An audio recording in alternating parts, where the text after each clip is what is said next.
Schools का क्या रवैया होता है ऑटिस्टिक बच्चों के लिए? ओके, अगेन दो डिफरेंट Yes. अप्रोच रहेंगे। सॉरी, मैं स्टार्ट इसीलिए Yes, yes. करूँगी क्योंकि इंक्लूसिव एजुकेशन जो महाराष्ट्र में स्टार्ट हुआ, मुंबई में स्टार्ट, मैं महाराष्ट्र तक नहीं पहुँचूँगी, वो वरुण की फर्स्ट बैच थी। तो वरुण के बैच से सर्व शिक्षा अभियान के नीचे ये हर बच्चे का जन्म सिद्ध अधिकार है कि उसको बेसिक स्कूल की एजुकेशन और उसको एंट्री होनी चाहिए, क्योंकि उसको हम उम्र बच्चों में बढ़ने का, खेलने का एक अधिकार। अधिकार है। पढ़ाई लिखाई बाद की बात, बिकॉज हम लोग nursery, play group, senior, junior में बहुत कुछ पढ़ाई लिखाई होती नहीं है। ABCD, Apple, colours, up down, यही होता है। तो वरुण का वो फर्स्ट बैच था। और मैं बोलूँगी कि मैं और वरुण बहुत ही ज़्यादा ब्लेस्ड थे कि हमें एक बहुत अच्छा सेटअप मिला। वरुण मलाड के VT इंटरनेशनल स्कूल में था, जहाँ पे हमको बोला गया था कि जो सवाल मुझे पूछे गए थे वो बड़े अजीब थे, कि क्या वो मारेगा, क्या वो काटेगा, क्या वो नोचेगा। और मैं सोचती थी कि ये सब वो क्यों करेगा। तो फिर उन्होंने कहा कि तब तक मेरी स्पेशल एजुकेशन की, मैंने एक जो मेरी डिग्री थी वो मेरी हो चुकी थी। उन्होंने कहा था कि आप स्कूल में बाहर बैठोगे। तो मैं 6 घंटा क्लासरूम के बाहर बैठती थी, एक बेंच हुआ करता था। क्यों? क्योंकि अगर वो टीचर से नहीं संभाल पाया तो। और चूँकि मैंने कहा कि वरुण बहुत ब्लेस्ड था, उसको इतनी अच्छी टीचर्स मिलती गई कि 1-2 महीने में टीचर ने कहा कि ही इज़ गुड, आप क्यों बैठे हो। और वहाँ पे एक सिस्टम था, बड़ी सिस्टम, जो आज भी यूज़ होता है। तो वरुण के क्लास में एक लड़की थी, उसका नाम मुक्ता था। और वो पता नहीं कैसे वरुण को मैनेज नहीं कहूँगी, बट वरुण सारी उसकी बातें मानता था। तो वरुण को अंदर बिठाया जाता था, वो बाहर बैठती थी। वरुण को जो वो टीचर आती थी, और ये सब बच्चे जो वरुण के क्लासमेट्स थे ना, वो वरुण की स्ट्रेंथ्स थे।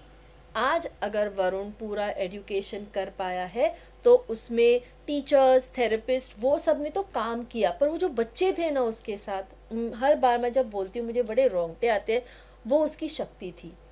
उन्होंने वरुण को सिखाया, उन्होंने वरुण को समझाया, उन्होंने वरुण को दुनिया के तरीके सिखाए। उन्होंने वरुण को सिखाया कि जहाँ पे ख़त्म होता है तो पेज पलटना है, क्लास में किसी की चीज़ों को हाथ नहीं लगाना है। अगर पेरेंट्स कंप्लेन भी करते थे तो वो पेरेंट्स ऐसे कंप्लेन करते थे कि मेरी बेटी ने कहा था कि वरुण उसका स्विमिंग पूल से आने के बाद जो शैम्पू यूज़ करता था, तो नेक्स्ट टाइम वरुण की मम्मी को बोलना उसके लिए शैम्पू भेजे। ऐसे नहीं कि वो मेरा शैम्पू क्यों यूज़ कर रहा है, कि आप वरुण की मम्मी को बोलो ना कि वो वरुण के लिए भी शैम्पू भेजे, क्योंकि स्विमिंग के बाद तो कंप्लेंट्स नहीं आते थे वरुण को। तब मुझे लगा कि अच्छा, मेरे बेटे को शैम्पू भी चाहिए। तो फिर वो सनस्क्रीन, तो वो सारी चीज़ें तब पता चली कि अच्छा, मेरे बेटे को भी वो सारी चीज़ें चाहिए जो बाकी के क्लासमेट्स यूज़ कर रहे हैं।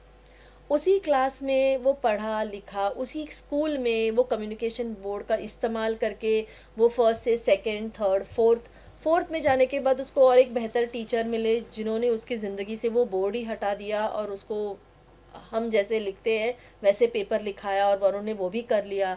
तो मैं बोलूँगी स्कूल से जहाँ वरुण बड़ा, फला, वहाँ पे कुछ टाइम के लिए मुझे बाहर बिठाया गया, क्योंकि उनको पता नहीं था कि वरुण क्या करे। एंड मैं उसमें कुछ गलत नहीं समझती, क्योंकि मैं माँ थी, मुझे क्लास के अंदर अलाउड नहीं था, तो मैं बाहर बैठती थी।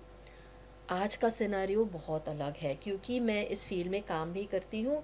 आजकल हर स्कूल का कंपलसरी है कि हर बच्चे के साथ, उसको ज़रूरत हो या ना हो, उसके साथ एक शैडो टीचर क्लास में उसके साथ बैठती है, जो बहुत एक्सपेंसिव होती है। मतलब अदर देन स्कूल फ़ीस और एकेडमिक फ़ीस और बाकी सारे खर्चे के साथ, ये प्लस 20 to 25,000 पर मंथ सिर्फ बच्चे के साथ क्लास में बैठ के बोर्ड से कॉपी करना या जो भी रूटीन होता है वो कराते हैं। जो मेरे टाइम पे वरुण के जो क्लास के बच्चे थे, उन्होंने बिना पैसे लिए करवा लिए। तो ये तभी और अभी का बहुत बड़ा डिफरेंस है।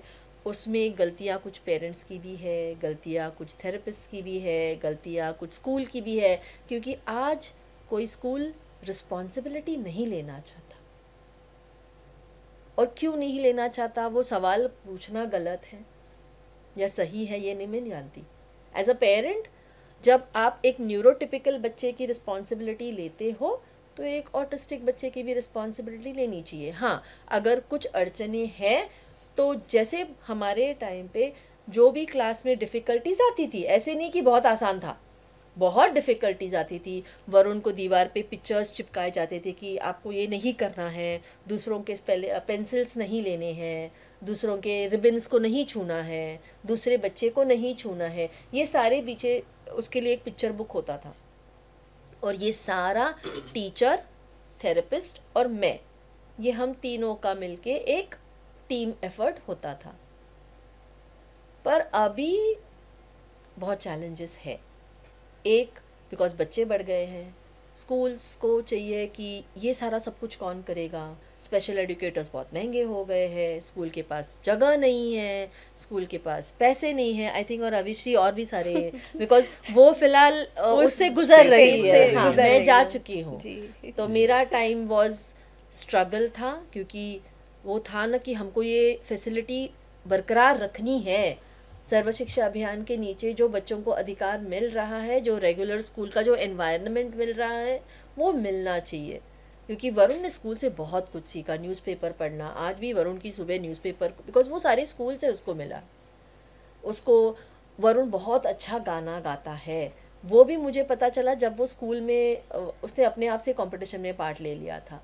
उस कंपटीशन का कुछ हुआ बुरा उसके साथ, मतलब कुछ अच्छा ये नहीं हुआ, बट उस पे वरुण को कुछ फ़र्क नहीं पड़ा, पर वो और गाना बेहतर करने लगा, वो और अलग अलग स्टेज पे गाने लगा। बट येस, उसको बहुत सुंदर टीचर्स मिले जो आज भी वरुण को इंस्टाग्राम, फेसबुक पर फॉलो करती है।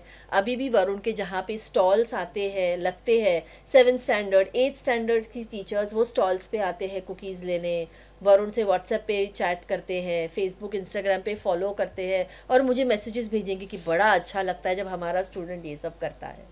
तो आज भी वो मेरी बहुत अच्छे फ्रेंड्स हैं, और कितने सालों से ये है। तो आई थिंक मैं बहुत लकी थी, और मेरे टाइम पे थोड़ा ये ओपन माइंडेडनेस था। लोग आई वुड से चैलेंजेस बच्चों के थे, बट वो टीम एफर्ट होता था। अभी क्यों नहीं हो रहा है वो, अविश्री? अभी तो हॉनेस्टली अभी बहुत ज़्यादा चैलेंजिंग है। चैलेंजिंग मैं तो ये कहूँगी कि अभी तो हमें स्कोप ही नहीं है कि हम हमारे बच्चे के लिए ये ड्रीम कर सके कि वो नॉर्मल स्कूल में जा सकता है। ठीक है, बाद में वो पढ़ेगा लिखेगा वो तो बात की चीज़ें है, बट वो एटलीस्ट अपॉर्चुनिटी की शुरुआत तो करे, जाए तो सही। आप बिलीव नहीं करोगे, मैं जिस एरिया में रहती थी बोरीवली में, मैंने 17 स्कूल्स में विज़िट किया, और 17 के 17 स्कूल ने मुझे बाहर निकाला कि हम नहीं ले सकते आपके बच्चे को। उसे ऑटिज़म सुनते ही भगाते थे। एक स्कूल ऐसा मुझे पता चला, XYZ स्कूल है, वो लोग पहले लेते थे ऐसे बच्चों को जो स्लो लर्नर्स है, with shadow teacher. Again in bracket, shadow teacher तो होनी ही चाहिए, वरना तो अदरवाइज अगर आप अफोर्ड नहीं कर सकते हो, मैंने कहा कि मेरी उतनी हैसियत नहीं है, financially I am not strong, तो मैं क्या करूँ। तो उन्होंने मुझे बोला आप आके बैठो, तो मैंने बोला ठीक है। लेकिन वो लोग उस बैच जिस साल मैं गई ना, उसी साल उन्होंने वो बंद कर दिया। क्यों? क्योंकि पेरेंट्स कंप्लेंट करने लगे। ये ना मैंने एक्सपीरियंस किया हुआ नहीं है, ये हर एक उस पेरेंट ने एक्सपीरियंस किया हुआ है जो अपने बच्चे को चाहता है कि स्कूल में जाए। बट जब हम कोशिश कर रहे हैं कि हमें स्कूल में एडमिशन मिले, तो इतने सारे सवाल खड़े हो जाते हैं कि नहीं, ऐसे बच्चों का तो स्पेशल स्कूल होता है, क्योंकि हमें एक कैटेगरी में डाल दिया गया स्पेशल स्कूल के। मैं तो बोलती हूँ कि जैसे कि बोला गया है सर्व शिक्षा अभियान अंतर्गत, मीन्स उस अभियान के अंदर सारे बच्चों को हक है शिक्षा का। ठीक है, मैं तो बोलती हूँ शिक्षा का भी हक हमें मत दीजिए, नहीं चाहिए शिक्षा का हक। हमारे बच्चे उससे भी बहुत बढ़िया और बेहतरीन इंसान ऑलरेडी है जब से वो बॉर्न हुए हैं। लेकिन मैं चाहती हूँ कि एक अपॉर्चुनिटी होती है हर इंसान को, जब वो सोशलाइज होने की अपॉर्चुनिटी, जब वो इंसान सब 4 लोगों में जाता है, तब उसे पता चलता है ना कि अरे मैं इसे स्कूल बोलते हैं, इसे क्लासरूम बोलते हैं, इस डेस्क पे ना बैठ के हम लोग कुछ लिखते हैं, ये टीचर होती है जो आती है हमें इंस्ट्रक्शंस देते हैं। हम जब प्रेयर के लिए खड़े होते हैं तो हमें नेशनल एंथम के लिए खड़े होना, ये हम कहाँ सीखे? हम तो स्कूल में ही सीखे ना, प्रेयर्स के लिए खड़े होना, बड़ों की रिस्पेक्ट करना, ये सारे दोस्त जिनके हम लोग मतलब मुझे याद है शार्पनर और रबर से भी हमारे झगड़े होते थे। तो मतलब ये कहाँ से सीखेंगे हमारे बच्चे ये। और उसमें सबसे बड़ी दिक्कत आती है इसमें भी, जैसे इन्होंने कहा कैटेगरी है वर्बल से लेके नॉन वर्बल तक। तो जो नॉन वर्बल का जो ग्रुप है ना, जिसमें अभी फ़िलहाल मेरा बेटा है, वन वर्ड बोलता है कभी कभी, बट वो नॉन वर्बल सुनते ही तो और ही उनका हो जाता है कि बोलता भी नहीं है तो वो बोल भी नहीं सकता। मतलब एफर्ट्स किसी को नहीं लगाने हैं, सबको अपनी स्कूलें चलानी है। मतलब स्कूल नहीं है जैसे कि कोई मार्केट का यही है कि हाँ यहाँ ये शॉप में ना सब कुछ बहुत अच्छा हम लोग प्रोड्यूस करते हैं, इस शॉप में ना, मतलब स्कूल की भी कैटेगरीज होती है। अब तो कितने सारे कैटेगरी, हमारे टाइम पे तो सिर्फ स्टेट बोर्ड ही हमारे लिए सब कुछ था। तो मतलब ये सब कुछ हुआ है। अब इस भाग दौड़ में, इस कंपटीशन में हम हमारे बच्चे को कहाँ जगह दें। स्कूल तो एक्सेप्ट करेंगे नहीं, तो उनको एक्सेप्ट करने के लिए और उनको जगह जो मिलती है वो स्पेशल सेंटर्स में ही मिलती है, स्पेशल स्कूल में ही मिलती है। अब वो बच्चा स्पेशल स्कूल में जा रहा है तो सेंटर में ना, सेंटर वाले उसे सेंटर की तरह ही ट्रीट करते हैं, वो स्कूल की तरह ट्रीट नहीं करते। मतलब मैं अगेंस्ट नहीं हूँ किसी का, मुझे ये बताना है कि फ़र्क क्या होता है। अगर बचपन से मेरी माँ ने मुझे स्कूल में डाला ही नहीं होता तो मुझे कैसे पता चलता ना कि वो स्कूल है, वहाँ पे सोशली ऐसे बिहेव करना है। बच्चे जब सेंटर में जाते हैं तो उन्हें क्या लगता है कि मैं थेरेपी के लिए जा रहा हूँ। और बहुत से पेरेंट्स ऐसे हैं, वो ऐसे ही बोल के लेके जाते हैं कि थेरेपी के लिए जाना है। स्कूल ये कॉन्सेप्ट उनके दिमाग में है ही नहीं। जो कॉन्सेप्ट मेरे दिमाग में है ही नहीं, मैं उसे कैसे विजुअलाइज़ करूँगी। या यही तो दिक्कत है हमारी कि हम विजुअलाइज़ करने के लिए हमारे पास इनपुट भी तो जाना चाहिए, वो कैसे जाएगा जब हमें अपॉर्चुनिटी नहीं मिल रही है।